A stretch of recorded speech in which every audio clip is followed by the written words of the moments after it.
You think you know this story. A psychologist puts college students in a fake prison. Within days, the guards turn cruel. The prisoners break down. The experiment gets shut down early because things spiral out of control. The lesson everyone took from it: ordinary people, given a uniform and a little power, will become monsters. It's been taught in classrooms for 50 years. It's been the basis for movies, documentaries, and 1,000 think pieces about human nature. But here's the thing: almost none of it happened the way you were told. In 2017, a researcher named Thibault Letexier got access to something nobody had properly gone through before: the original audio tapes, interview transcripts, and archived documents from the 1971 Stanford Prison Experiment. He spent years listening to hours of recordings that had been sitting in boxes since before most of us were born. And what he found didn't just complicate the famous story, it took it apart. Let's start with the man who ran it. Philip Zimbardo didn't just observe the experiment. He played the prison superintendent himself. He was in it, every day, making decisions, intervening, shaping outcomes. That's not a side detail. That's the foundation the whole thing was supposedly built on. The idea that a situation alone, with no instructions, transformed ordinary students into abusers. Except the tapes show instructions, direct ones. On day one, before any prisoners arrived, Zimbardo's research assistant gathered the guards and told them exactly what kind of environment to create. He told them to make the prisoners feel like they had no privacy, no freedom, like every part of their existence was controlled. He told them this wasn't going to be fun and games. He used the words, "We're going to take away their individuality," and he said it on tape, to the guards, before the experiment even started. So the guards weren't spontaneously discovering cruelty. They were given a script. But here's what's even stranger: not all of them followed it. Letexier's review of the tapes found that out of roughly a dozen guards across the study, only a handful actually behaved aggressively. One guard in particular, the one who became infamous, the one whose southern accented voice and mirrored sunglasses became the face of the entire experiment in every documentary since, later admitted in an interview that he was performing. He said he based his character on a guard from the movie Cool Hand Luke. He was acting. He thought that's what the researchers wanted to see. And the researchers did want to see it. Because here's the part that almost never makes it into the textbook version. At least one guard, instead of escalating cruelty on his own, actually went to Zimbardo's team during the study and asked whether he should be acting. He wasn't sure if he was doing it right. The fact that there was a right way to behave, and that the guards were checking in about it, undercuts the entire premise that this was unscripted human nature revealing itself. Now let's talk about the prisoners. Because the most famous moment of the whole experiment is a prisoner having what looks like a complete psychological breakdown, screaming, sobbing, having to be released early because he couldn't handle it. In 2018, that same prisoner, by then in his 60s, gave an interview. He said the breakdown was fake. He said he was an actor, that he knew how to fake a panic attack, and that he did it because he wanted out. He'd been told by other students that if he showed signs of serious distress, so he gave them a performance. And it worked so well that it became one of the most cited pieces of evidence in psychology for the next 4 decades.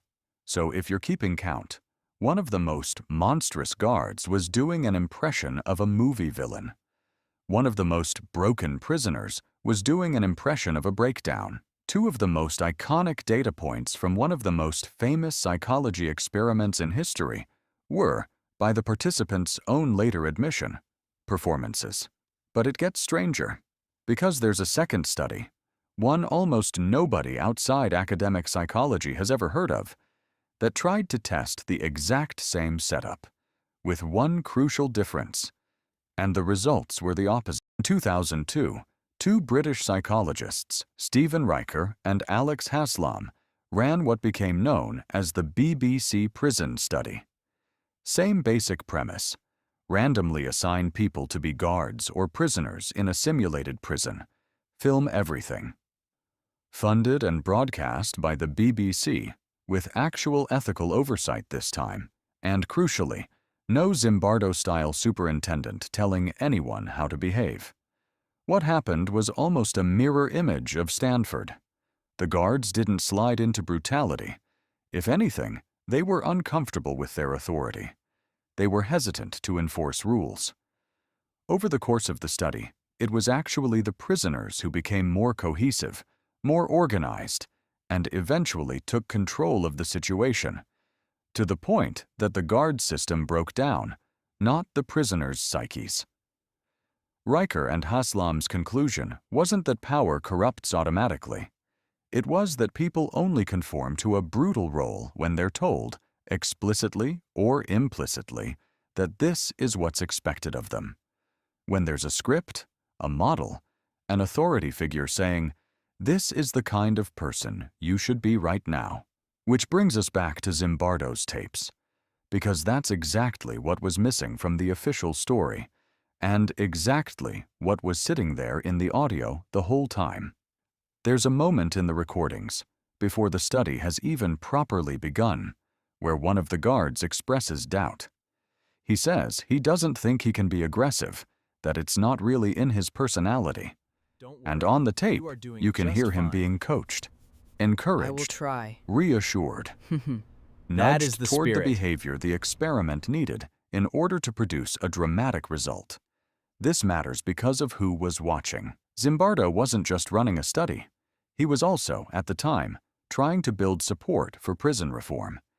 He had testified before Congress.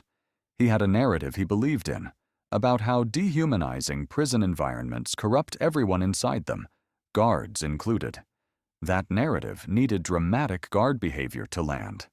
And when the study started slow, when for the first day or so not much was happening, that's when the coaching ramped up. None of this means prisons aren't dehumanizing. None of this means situational pressure doesn't shape behavior. The BBC study actually supports that idea, just not in the way Zimbardo's version did. What it means is that the most famous proof of how easily ordinary people become monsters wasn't really a demonstration of human nature running wild. It was closer to a demonstration of what happens when people are told, by an authority figure they trust, exactly what role to play, and then play it, sometimes well, sometimes badly, sometimes faking it entirely. For decades, the Stanford Prison Experiment was taught as evidence that the line between an ordinary person and a cruel one is thinner than we think, that the situation alone can flip the switch. And maybe that's even true. But the tapes suggest something slightly different, and in some ways more uncomfortable. The switch wasn't the situation. The switch was being told, by someone in charge, "Here's what we need from you." And most people, most of the time, will try to deliver, because they're secretly cruel, because they're trying to be good participants, good employees, good students, good guards. That's a less cinematic story than ordinary people become monsters overnight, but it might explain a lot more about the real world, about workplaces, institutions, militaries, anywhere a hierarchy exists and someone at the top has a story about what's supposed to happen next.